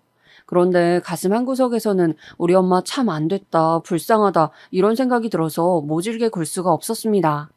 저는 대학을 너무나도 가고 싶었어요. 하지만 돈이 없어서 힘들어 죽겠다는 친정엄마의 하소연에 못 이겨서 그것에 등이 떠밀린 채 대학 진학을 포기하고 취업 전선에 뛰어들어야만 했습니다. 같이 고등학교에 다닌 친구들이 대학 생활을 즐기는 동안 저는 돈을 벌기 시작했지요. 생활이 달라지니까 사이도 멀어지더라고요. 이때 친정오빠는 군입대를 하였고 저의 어깨는 더더욱 무거워졌습니다. 친정아버지와 제가 버는 돈으로 저희 집이 생활을 하고 돈을 모았죠. 그런데 어느 날 문득 친정부모님께서 남동생은 꼭 대학을 보내야 한다고 하셨는데 그 말씀이 너무 당연해서 이해가 가는 한편 제 가슴 한구석에는 응어리가 졌습니다. 그럼 저는 대학에 안 가도 되었던 자식이었나요? 그 물음이 턱끝까지 차올랐었어요. 하지만 철없이 굴기에는 집안 상황이 여유롭지 않다는 것을 누구보다 잘 알고 있었기에 속으로만 삭혀야 했습니다. 결국 남동생이 대학 가는 것을 제가 뒷바라지를 다 해줬네요. 속상했지만 남동생이 잘 돼야 결과적으로 집안에 좋은 일이라는 생각으로 서러움을 꾹 눌렀습니다. 여동생이 떠난 이후로 내내 눌러 참고 살아온 저였지만 그랬던 저를 조금 변화시킨 계기가 있었습니다. 그건 바로 저희 오빠가 사귀던 여자친구랑 결혼하고 싶은 마음이 있다고 집에 알려왔을 때였어요. 친정 부모님께서는 아직은 결혼하기 이르지 않냐고 못발 나무라시면서도 우리 장남을 장가 보내려면 돈이 더 필요하겠는데? 이런 계산부터 바로 하시고 저에게 손을 벌리셨습니다. 와, 그때 기분이 정말 뭐라고 설명할 수 없게 비참했어요. 제가 마치 집에다가 돈이나 벌어 갖다 바치는 기계에다가 친정엄마의 하소연을 들어주는 공짜 상담사라도 된 기분이었죠. 그래서 저는 20대 때 오빠랑 사이가 좋지 못하였습니다. 오빠는 우리가 남이냐, 가족끼리 이것저것 재지 말아라 라고 하셨고, 저는 내 일방적인 희생으로 굴러가는 집안 꼴이 짜증난다며 맞섰습니다. 그 여자친구랑 크게 다투는 바람에 오빠는 결국 그때 결혼을 하진 않았었지만 저에게는 어떤 교훈 한 가지를 남겨주었고, 그래서 저는 홧김에 결혼하고 싶다는 욕망을 품게 되었습니다. 그런 와중에 제가 만났던 남자가 있었어요. 어떤 사람이었냐 하면 제가 듣고 싶어하는 말을 잘 해주는 남자였습니다. 네가 정말 힘들었겠다. 고생 많았네. 이렇게 말을 해주는 것을 듣고 제가 그 남자한테 빠져서 넘어가 버렸어요. 그까진 위로해도 제가 정신을 못 차릴 때였던 것이죠. 그 남자는 저처럼 고졸에다가 직업도 그저 그랬고 인물도 솔직히 보통 이하였습니다. 하지만 저한테 다정다감했으며 무엇보다 저의 이야기를 잘 들어주었기에 너무 좋았어요. 그래서 결혼하고 싶은 마음에 친정 식구들에게 그 남자를 다 소개시켜주기까지 했습니다. 제가 그 남자 집에 가서 마치 이미 며느리라도 된 것처럼 같이 식사 준비도 하고 둘러앉아서 밥도 먹고 그쪽 부모님의 생신도 챙겨드렸었죠. 저희 친정부모님께서는 변변찮아도 너무 변변찮다며 그 남자를 결혼 상대로 탐탁지 않아 하셨고 저는 콩깍지가 씌어서 전혀 듣지 않았었고요. 결혼을 강행하였는데 결론적으로는 파혼을 하고 말았습니다. 그 남자가 바람을 피웠는데 저한테 현장을 들켰거든요. 제가 너무 큰 충격을 받아서 식음을 전폐하고 있을 때 그 남자가 저에게 찾아와서 늘어놓았던 자기 변호가 잊혀지지 않습니다. 막상 너랑 결혼하려니까 너무 심란해서 그랬어. 너보다 잘난 여자를 만나고 싶었거든. 대학도 나오고 집안도 더 유복한 여자 만나서 멋지게 살고 싶은 욕심에 그런 실수를 저질렀다. 상처 줘서 미안해. 그런 뻔뻔한 변명이 또 있을까요? 지금 생각하면 완전히 정신이 이상한 놈이었어요. 저한테 바람 현장을 걸린 게 얼마나 다행이었는지. 하지만 당시에는 그런 식으로 파혼을 맞았다는 게 미친 듯이 힘들었을 따름이었죠. 연애 기간 약 2년, 그 기간 동안 들인 제 모든 수고와 돈도 날아간 셈이었습니다. 그 후로 저는 남자에 대한 기대치를 완전히 내려놓았어요. 대신 저를 배신했던 그 남자가 했던 말처럼 나보다 나은 상대와 결혼하고 싶다는 희망사항을 품게 되었습니다. 불같은 운명적인 사랑을 할 게 아니라면 그냥 조건이 더 좋은 남자랑 결혼을 하는 게 최고일 것 같더라고요. 제가 객관적으로 잘난 여자가 아니었기 때문에 저보다 훨씬 더 높은 급의 남자를 만나는 것은 아주 힘든 일이었고 절충안을 찾아서 저는 결혼을 하게 되었습니다. 제가 결혼한 남자는 우선 4년제 대학을 나왔으며 인물도 제법 괜찮았죠. 착하거나 부드러운 성격과는 거리가 멀었으나 자기 신념 확고해 보이는 모습이 마음에 들었습니다. 남편은 제가 생활력이 강하고 수더분해 보인다면서 결혼 상대로는 최고라고 생각을 했다더군요. 저희 두 사람끼리는 이해관계가 맞아떨어졌는데 문제는 시댁에 있었습니다. 왜냐하면 시댁에서는 처음부터 저를 마음에 안 들어했기 때문이죠. 남편이 장남이라는 것도 큰 몫을 했다고 생각해요. 남편은 3남매 중에 맞이인데 자기 밑으로 여동생과 늦둥이인 남동생이 있었습니다. 다닌다는 직장 얘기 듣고서는 그래도 그 정도면 어디 가서 부끄럽지 않겠다고 생각을 했었는데 고졸? 최종 학력이 고등학교 졸업인 건 꽤나 큰 하자인 것 같아서 기분이 좀 그렇네요. 인사드리러 갔었던 첫 만남에서 시어머니께서는 저에게 그런 식의 말씀을 하셨었죠.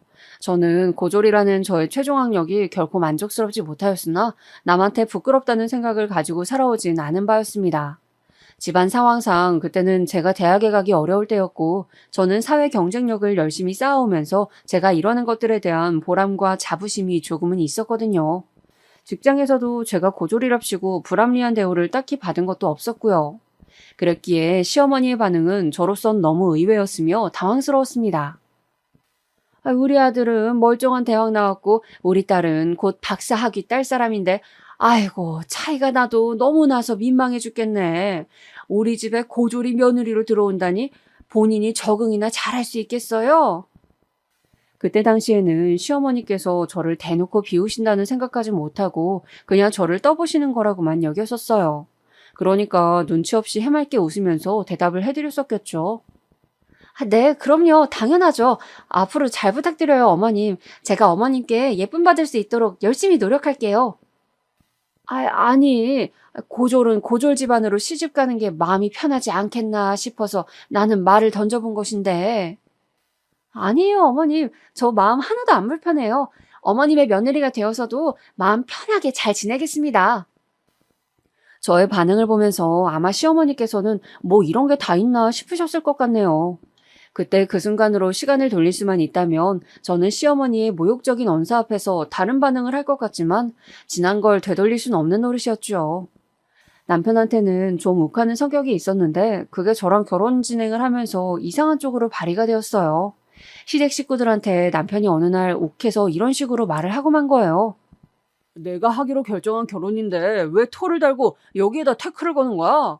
내가 한다잖아. 내가 하고 싶다잖아. 이 결혼을. 그 바람에 어영부영 결혼을 하게 되었으니 어이가 없는 전말을 품은 결혼이었죠. 그래서 저는 지인들한테 조건이 제가 확 기우는 결혼을 어떻게 그렇게나 빨리 시댁 쪽에 승낙을 받고 진행할 수 있었는지 진상을 밝히지 않았답니다.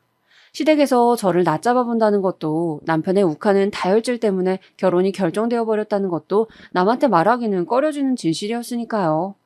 제가 결혼한 걸 두고 저를 아는 사람들은 땡 잡았다, 정말 잘 되었다면서 축하를 해주었지만 그 실상은 그러지 못하였습니다. 제가 잡은 땡이 좋은 땡이 아니라 나쁜 땡이었거든요.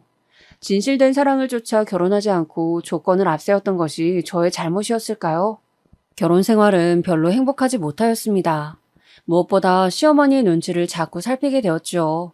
저를 보실 때마다 표정에서부터 이미 심술을 드러내셨고 항상 저에게 잔소리를 하고 싶으셔서 그 인매가 언제나 실룩거렸습니다. 그런 시어머니의 모습을 볼 때마다 저는 속이 얹힌 기분이었어요. 가슴이 갑갑하였고요. 거의 화병이나 다름없었죠. 제가 남편보다 못한 직장에 다니고 있었지만 엄연히 직장인이었는데 시어머니께서는 그걸 인정을 안 해주셨습니다. 고졸이 다니는 직장에서 하는 일이 다 보잘것없지 뭐. 대단한 일이라도 할 것도 아닌데 그까진 일 좀 다닌다고 바쁘다 피곤하다 핑계대기는. 그런 싸가지 없는 태도는 어디서 배웠는지. 아니지. 그런 것조차 배울 데가 없어서 아예 배우지를 못했겠구나. 그냥 천성 자체가 그런 것이야. 저를 하도 부려먹으려고 그러셔서 제가 직장인이라는 방패를 내세웠더니 그마저도 탐탁지 않게 여기셨죠. 그때 남편의 여동생, 그러니까 저의 시누이가 박사 학위를 따내는 바람에 제가 경멸당하는 분위기가 제대로 조성이 되어버렸습니다. 시어머니께서는 막말을 숨쉬듯이 너무나도 아무렇지 않게 자연스럽게 뱉으셨어요.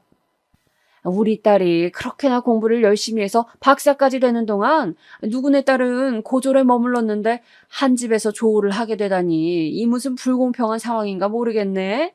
이래서 노력 하나 없이 그저 시집만 잘 가면 되는 줄 아는 한심한 여자들이 우리 딸처럼 멋지게 사는 여자들을 먹칠하는 거라니까. 시어머니의 논리는 이러하였습니다. 시누이는 대학을 나온 것은 물론이고 박사학위까지 딴 대단한 여자인데 저는 고졸밖에 안 되는 주제에 결혼으로 엮어서 둘이 한 집안 식구가 되었으니 격이 안 맞다는 것이었어요. 제가 집안의 흠이라고 보셨죠.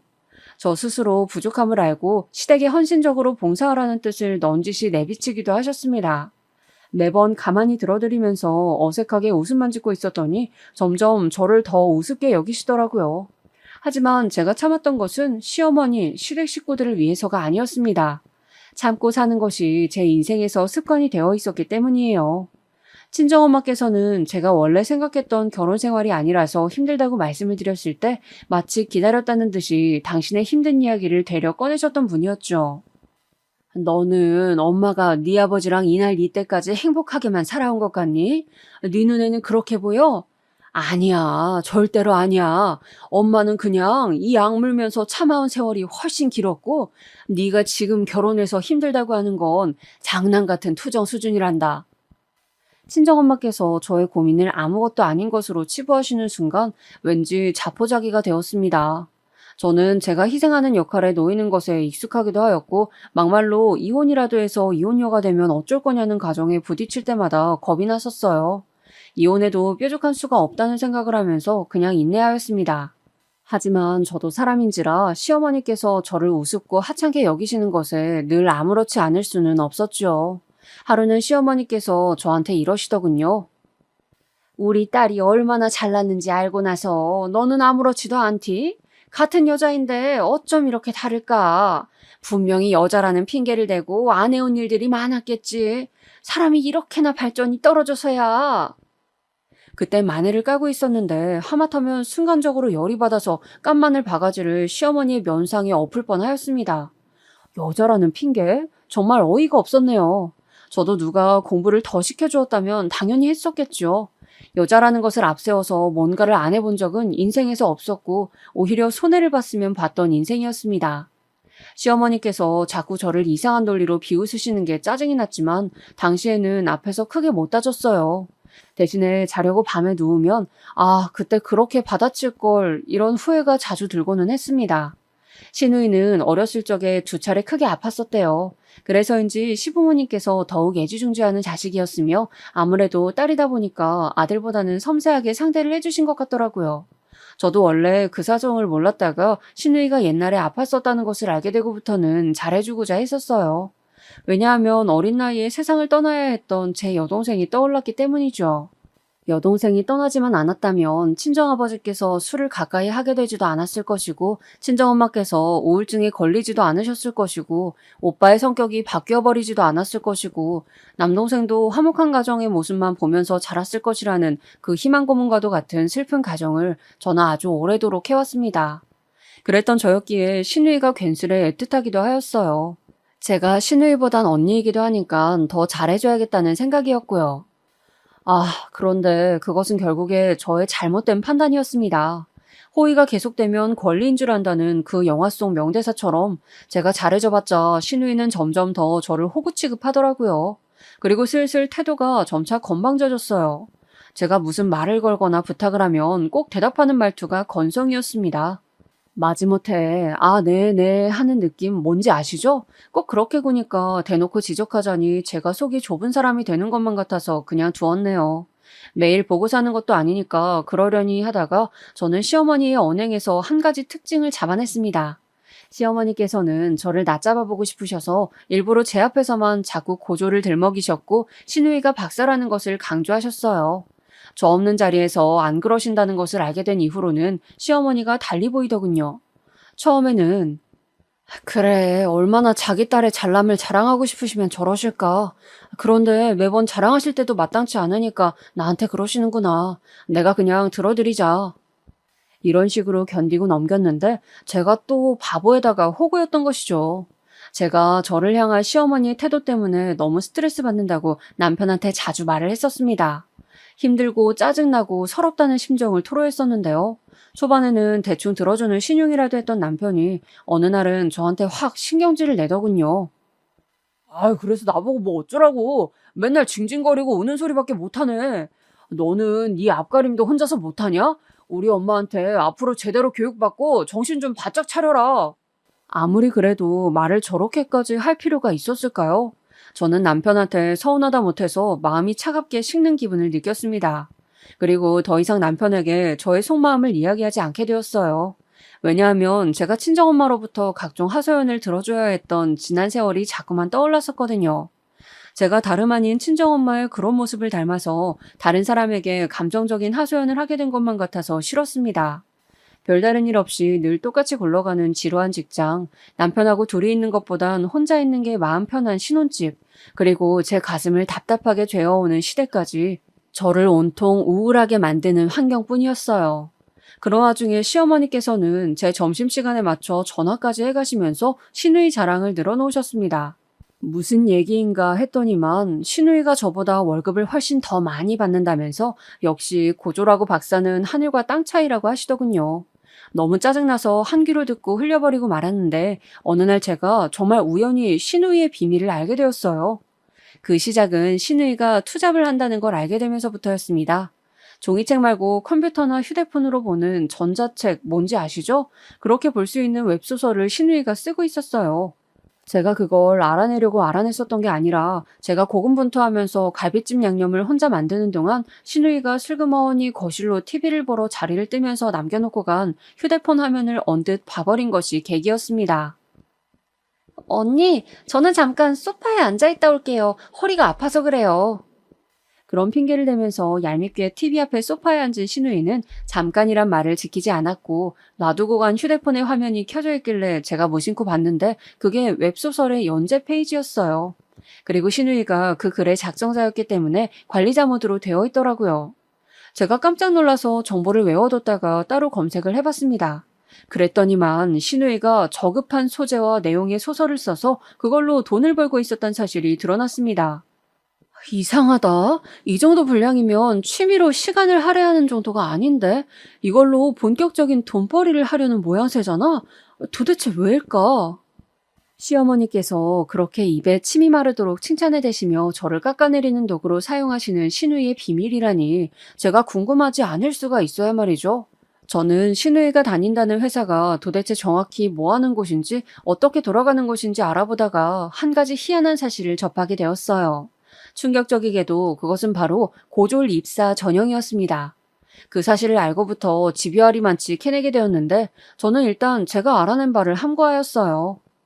남의 비밀을 가지고 무슨 스토커 마냥 따로 조사해서 알아봤다는 점이 너무 음흉한 것 같다. 이게 할 짓이 맞나 싶네. 제 자신에 대한 성찰이 들었기 때문이었습니다. 왠지 스스로 부끄러운 느낌이었죠. 하지만 신우이의 비밀을 알게 된 이후로 저는 더 이상 전처럼 신우이를 볼 수는 없었습니다. 신우이를 보고 있으면 왠지 제 안에서 냉랭한 기운이 올라왔고 시어머니의 비아냥도 예전과 같은 기분으로는 받아들여지지 않았죠. 저를 가만히 두었다면 저는 워낙 답답한 호구였기 때문에 먼저 그 비밀을 발설하지 않았을 테고 신우이의 평화는 더 오래갔을 거예요. 하지만 그 사건 하나가 터져버리고 말았죠. 갖은 핑계를 대고 방문을 미루고 있었던 시댁이었는데 모처럼 갔던 날이었어요. 식사 준비 다 해놨다고 와서 저녁 먹자고 시부모님께서 분명히 그러셔서 갔건만 준비가 거의 안 되어 있더라고요. 얄미운 남편은 거실에서 시아버지와 TV나 보고 앉았고 더 얄미운 시누이는 어머니께 나랑 언니랑 마저 다 할게 이런 식으로나 말을 해놓고선 실상 자기는 거의 아무것도 하지 않은 채 저에게 전가하였습니다. 저한테 언니는 진짜 음식 간 맞추시는 거 잘하시네요 라면서 자꾸 제가 다 하도록 부추겼는데 결혼 직후에나 그런 수법이 통하였지 이제는 그 시커먼 속내가 다 보였습니다. 어이가 없어서 실소가 지어지더라고요. 그래도 그냥 대충 상황을 마무리하고 식사까지 마쳤어요. 그때 시어머니의 사촌 여동생 되는 분으로부터 과일을 들고 방문하겠다는 연락이 왔습니다. 저는 솔직히 너무 불편한 자리가 될 것 같아서 별로였지만 나머지 식구들은 맛있는 과일을 받아 먹을 생각에 즐거워만 하더군요. 예의상으로나마 저의 의견을 물어보는 사람은 아무도 없었습니다. 가라앉은 기분으로 식사 뒷정리를 한 뒤에 설거지는 제가 시누이한테 맡겼어요. 준비도 제가 다 했고 설거지는 늘 저의 몫이었으므로 이번에야말로 전가를 하고 싶었거든요. 시누이가 입술을 삐죽거리면서 자기 부모랑 오빠가 있는 거실 쪽을 힐끗거리더니 상당히 마지못해 한다는 표정으로 이내 고무장갑을 꼈습니다. 저는 잔반이 들어간 냉장고 정리를 했죠. 제가 깔끔하게 정리를 마쳐놓고 이따가 과일 먹을 것을 대비해서 쟁반 같은 것도 준비를 하고 있는데 그때까지도 시누이는 미적거리면서 설거지를 덜 마친 상태였어요. 괜히 거들고 싶지 않아서 저는 모른 채 하고 두었지요. 바로 그때 시어머니의 사촌 여동생분이 도착을 하였습니다. 샤인머스켓 2상자를 들고 오셨더라고요. 우리 딸이 최고로 좋아하는 과일 왔다. 어머, 지금 뭐야? 네가 왜 설거지를 다 했어? 시어머니께서는 그렇게 외치면서 부엌에 들어오셨고 설거지를 마친 후 고무장갑을 벗고 있던 시누이를 발견하셨죠. 저는 그 반응에 무척 당황스러웠습니다. 그럼 제가 설거지를 꼭 했어야만 했었다는 건가요? 제가 떨떠름한 기색으로 있는 것을 본 시어머니께서는 금세 얼굴에 열이 오른 낯으로 저한테 삿대질을 하셨습니다. 너 해도 너무하는 거 아니니? 네? 제가 뭘요? 아니 상식적으로 말이야. 고졸인 네가 박사님을 알아서 모셔야지 왜 부려먹고 있냐고. 시어머니야말로 해도 해도 너무하는 분이셨어요. 세상 천지에 설거지에 대고선 고졸과 박사를 운운하는 사람이 어디에 있다는 겁니까?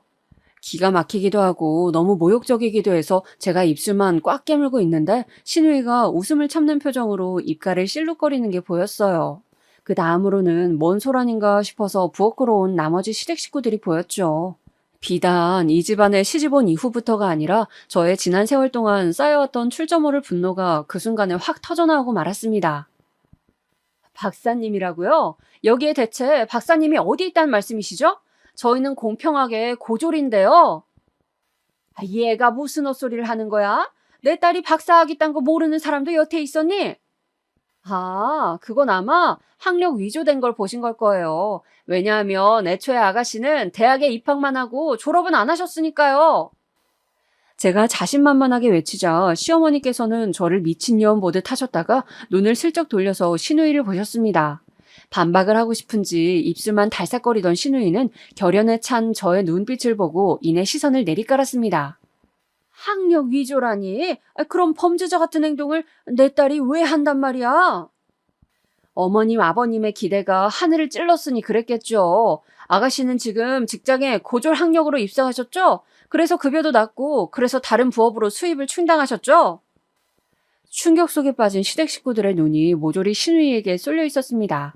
시어머니께서는 당장이라도 쓰러질 듯 어느새 안색이 창백해져 있었어요. 아까부터 무슨 소리를 하시는 건지 저는 모르겠네요. 그리고 언니, 제가 부업이 있기는 뭐가 있다고 그러세요? 그래요? 그럼 제가 잘못 알았나 보네요. 저는 아가씨가 도저히 가족들한테는 밝힐 수 없을 정도로 엄청난 수위의 소설이라도 써서 돈을 버시는 줄 알았거든요. 어머님, 그게 뭔지 한번 보실래요? 제가 휴대폰을 꺼내들었을 때 신우이가 불이 나게 달려와서 저를 막아섰습니다. 그 모습에 시어머니께서는 자리에 털썩 주저앉으셨죠. 의미 없는 설전이 오갔고 격분한 시아버지께서는 신우이의 뺨을 후려치시려다가 갑자기 그 손으로 뒷목을 잡으셨습니다. 놀란 시어머니의 사촌 여동생분께서 119를 부르셨고 잠시 후 구급차가 도착하자 이웃들이 무슨 소란인가 싶어서 다 기웃거리고 아주 난리도 아니었습니다. 저는 혼란을 틈타서 어느 이웃분께 짤막한 전말을 알려드렸어요. 딸이 박사라고 그렇게 동네방네 자랑을 하고 다니셨는데 알고 보니 전부 거짓이었대요. 고졸인데 속여왔던 거죠. 그래서 뒷목 잡고 쓰러지신 거예요. 마치 남의 집 이야기를 하듯 슬쩍 흘렸더니 그분이 엄청 놀라시면서 금세 다른 이웃분들께 그 전말을 전하기 위해서 움직이시더군요. 소문이 퍼지는 건 순식간이었습니다. 저는 후회하지 않았어요. 지르고 나니까 속이 시원하더라고요. 남편의 찌질한 모습을 보게 된 것은 유감이었지만요. 너 나한테 이혼이라도 당하고 싶어서 이래? 자기가 제 목줄이라도 쥐고 있는 양 구는 모습에서 그 어떤 위압감도 느낄 수 없었습니다. 되려 웃음이 나오더라고요. 말 잘했네. 그래, 이혼하자. 너 같은 놈하고 더 살아주기에는 내가 아까워. 제가 당당하게 나오니까 남편은 다혈질이 도져버렸습니다. 공교롭게도 욱하는 그 성격 덕분에 저는 무사히 이혼을 할 수가 있었어요. 저는 그간 시댁으로부터 정신적 피해를 입은 대가를 받아내야겠다고 하였고 남편은 홧김에 저한테 신혼집의 매매 시세의 반 정도에 근접하는 재산을 분할해 주었습니다. 순전히 홧김에 저지른 일이었다는 것을 저는 알 수 있었어요. 그래서 더 통쾌했네요. 그 순간에는 예상 못했었지만 그 집은 지금 가격이 떨어졌어요. 그러니 저는 나름의 이득을 봤다고 볼 수 있겠네요. 전 시댁은 동네에 소문이 다 나서 거기에서는 더 못 살겠다며 이사를 한다고 하였는데 파는 것도 사는 것도 쉽지 않으니 전전긍긍하고 있다는 게 근황입니다. 그리고 전 시누이는 1년 넘게 사귀고 있었던 남자친구한테 차였대요. 그쪽에도 박사라고 거짓말을 했었는데 이제 다 들통났으니 소용없어진 것이었죠. 이혼하고 나서 저는 지난 세월 속에만 깊이 묻어두었던 저의 진짜 본심을 친정 식구들에게 털어놓았습니다. 서운했던 점, 억울했던 점, 힘들었던 점 이런 것들을 털어놓았는데 결과가 지지부진할 것이라는 저의 예상을 깨고 식구들이 제 이야기를 진지하게 들어주었어요. 특히 오빠랑 남동생이랑 셋이 술자리를 가지고 진솔한 대화를 따로 나누었는데 정말 좋은 시간이었습니다. 오빠가 저한테 미안한 게 많다고 하더라고요. 그 말을 듣자마자 제 안에 묵혀있던 울적함들이 사르르 녹는 느낌이었어요. 제가 새언니랑 대면대면하게 지내왔던 사람인데 오빠와의 관계가 회복된 이후로 새언니랑도 친해지게 되었어요. 그리고 놀랍게도 새언니의 친한 지인이 제 전 직장 동료란 것을 알게 되었습니다. 그분이 자기가 이직해서 다니고 있는 곳에서 사람을 새로 뽑는다면서 저한테 지원을 권유해 보셔서 해보았다가 이직에 성공했어요. 연봉도 엄청 높이 뛰었고 근무 환경도 전보다 훨씬 나은 곳이라서 매일매일이 행복합니다. 뭐든지 처음 한 번이 어렵고 두 번째, 세 번째는 쉽다고 하잖아요. 제가 전 시댁 식구들 앞에서 터뜨리지 않았다면 지금까지도 계속 안으로만 감정을 꽁쳐두는 사람으로 지내고 있었을 텐데 그 한 번 내질렀던 것을 계기로 이혼도 말끔하게 하고 재산도 챙기고 친정 식구들과 가까워지고 계속 좋은 일만 생기면서 제가 점점 더 당당해지는 것만 같아서 이 점이 가장 좋은 것 같아요. 저처럼 남이 보기에 답답하고 미련한 사람인 분이 계신다면 소개된 본심을 용기 내어 한 번쯤 꺼내보시는 게 어떨지 권유드리고 싶어요. 제가 워낙 자존감이 낮은 사람이라서 지금도 자꾸 저보다 잘난 사람들과 저의 처지를 비교하면서 풀이 죽기도 하지만 이런 과정을 거쳐서 또 한 번 성장하고 싶어요. 죽을 때까지 철이 들어가고 있는 게 사람이라는 말도 있잖아요. 남은 인생을 제가 부디 더욱 유익하게 살기를 바라고 있어요.